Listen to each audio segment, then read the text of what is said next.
Olá pessoal, aqui é o professor Matheus e nesse vídeo eu vou falar acerca do que é o semipresidencialismo.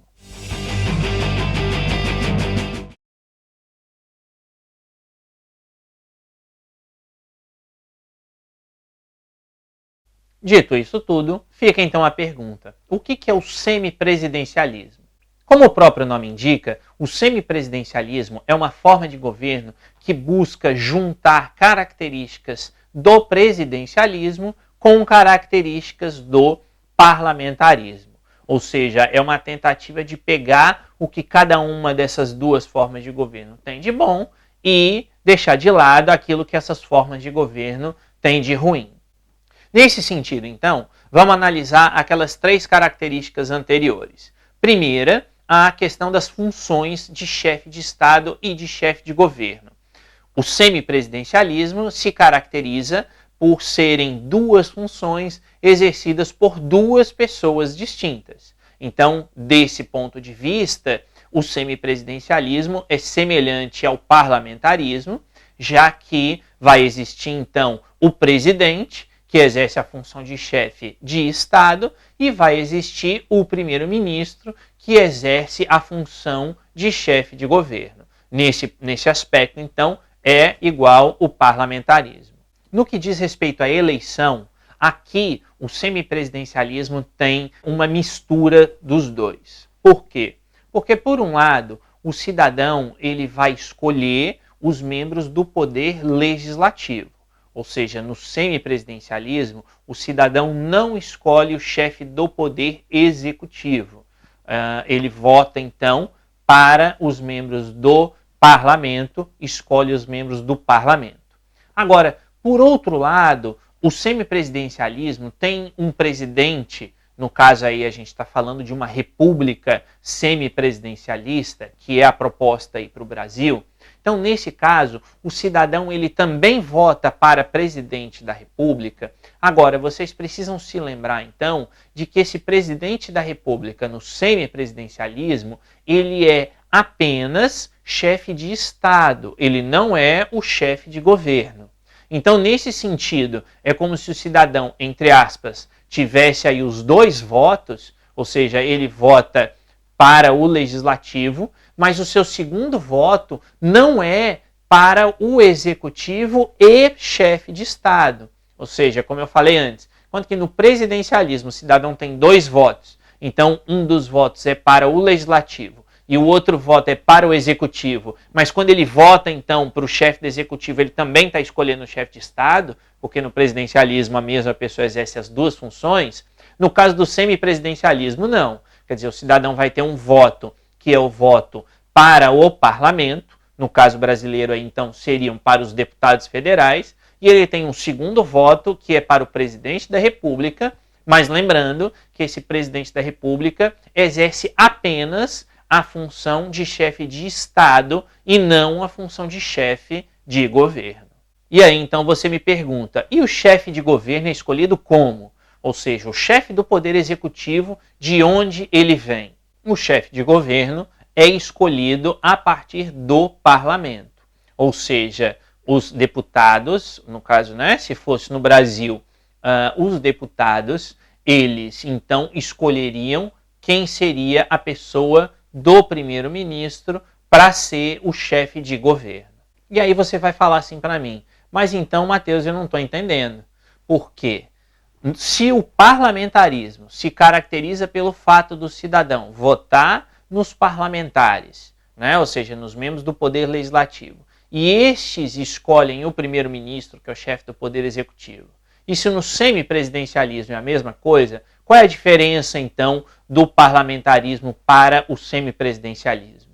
E a diferença não está no relacionamento entre executivo e legislativo, ou seja, não está no relacionamento entre primeiro-ministro e o parlamento, mas está principalmente no fato de que o presidente da República ele possui algumas prerrogativas que são prerrogativas fundamentais nessa forma de governo. E o que eu quero dizer com isso? Eu vou usar aqui, para explicar essa diferença, o parlamentarismo clássico da Inglaterra.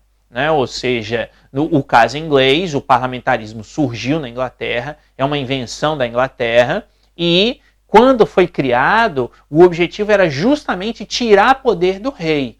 Ou seja, aqui vale lembrar muito rapidamente que a Inglaterra era então uma monarquia absolutista durante um determinado momento de sua história, e a burguesia que estava ali naquele parlamento queria tirar poderes do rei. Para isso, então, criou a figura do primeiro-ministro, que seria então o chefe do poder executivo, e deixou para o rei as funções de representação da coroa britânica, no caso, da coroa inglesa. Então, nesse sentido, o que se tem em termos de chefe de Estado? Quer dizer, um país que é parlamentarista, o chefe de Estado ele tem pouquíssimas funções. Muitas vezes se diz que o chefe de Estado tem uma função muito mais figurativa. E figurativa por quê? Porque ele é o símbolo ali do Estado, né? Ou seja, no caso aí, a rainha da Inglaterra, por exemplo, ou no caso da Alemanha, o presidente da Alemanha, que é o chefe de Estado no caso alemão, a rainha da Inglaterra é o chefe de Estado aí na Inglaterra, mas a função deles, em termos políticos ou em termos internos ali da política, da administração do dia a dia do país, é muito pequena, para não dizer nula. Ou seja, significa dizer então que esse chefe de Estado, ele praticamente não tem nenhuma atuação dentro na política interna do país. Então, nesse sentido, a política ela fica efetivamente nas mãos do chefe de governo, ou seja, a administração ali do dia a dia fica nas mãos do chefe de governo. É claro que o presidente ou a rainha, no caso aí, usando esses dois exemplos, eles têm certas prerrogativas, têm certas funções, mas, de maneira geral, eles não interferem no dia a dia. Ou seja, a administração fica nas mãos do primeiro-ministro, que é o chefe de governo, e no seu relacionamento com o parlamento. Já no semipresidencialismo, o presidente, que tem esse nome, mas eu repito, não se apeguem tanto ao nome, mas sim à função que ele exerce, que é a função de chefe de Estado, ele tem sim influência no âmbito interno do país. É por esse motivo, inclusive, que alguns autores identificam que, apesar do semipresidencialismo ter inúmeros elementos de semelhança ao parlamentarismo, ele se chama semipresidencialismo devido à força política que o presidente da República vai ter nesse sistema político. E que força é essa? O primeiro elemento da força do presidente se refere ao fato, como eu falei, de que ele é eleito por todo o povo. Ou seja, ele é eleito por sufrágio universal, o que não ocorre com os deputados. Quer dizer, vamos pegar no caso brasileiro hoje. O presidente da República hoje ele é eleito por todos os brasileiros. Já os deputados federais não são eleitos por todos os brasileiros. Os deputados federais são eleitos pelos habitantes de cada estado brasileiro. Ou seja, o deputado federal eleito pelo Distrito Federal, por exemplo, ele não é eleito por todo o povo brasileiro, ele é eleito pelos eleitores do Distrito Federal, e a mesma coisa, então, com os outros estados brasileiros. Então, nesse sentido, o presidente, no semipresidencialismo, por ser eleito por todos, ele tem uma força política, uma legitimidade popular muito grande, coisa que o primeiro-ministro não necessariamente tem. Segundo ponto importante do semipresidencialismo é o fato de que o chefe de governo é responsável não apenas perante o parlamento, mas também perante o presidente da República. Ou seja, é como se não existissem apenas dois poderes ali, digamos assim, que seria o executivo e o legislativo, mas é como se existisse o executivo, o legislativo e o poder exercido pelo presidente da República, ou seja, pelo chefe de Estado.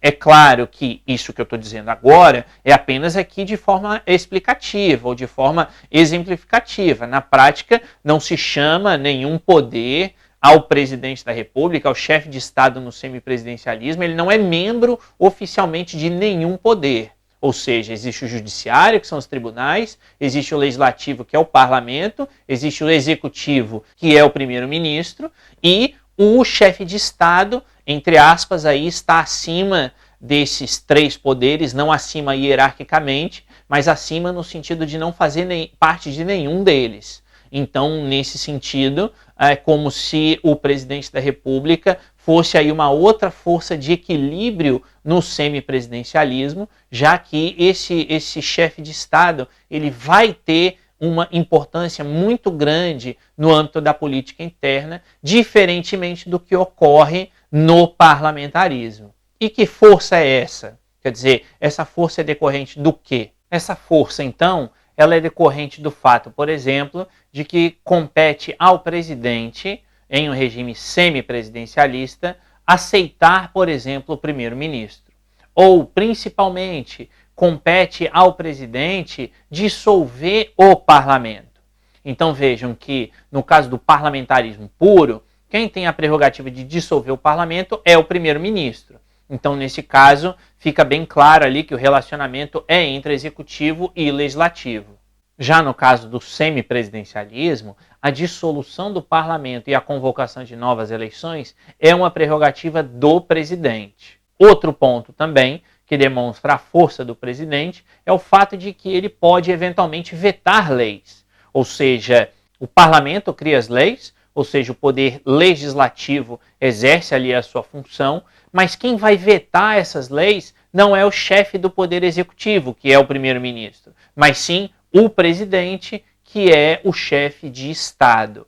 E vale ainda destacar, como uma força, então, do presidente no semipresidencialismo, que o primeiro-ministro é responsável não apenas perante o parlamento, mas também perante o próprio chefe de Estado. Quer dizer, o primeiro-ministro ele depende do apoio do parlamento, porque se o parlamento não o apoiar, o parlamento pode retirá-lo do cargo, mas ele também depende de apoio do presidente, porque se ele não tiver esse apoio do presidente, o presidente pode, em última instância, dissolver o parlamento, e, logicamente, se o presidente dissolve o parlamento, aquele primeiro-ministro também perde a sua função, também perde o seu cargo. Então, nesse caso, o primeiro-ministro ele é responsável perante os dois lados. Ele é responsável perante o parlamento e ele é responsável perante o chefe de Estado. Para fazer, então, uma síntese do semipresidencialismo e voltando àquelas três características anteriores, vamos nos relembrar aqui.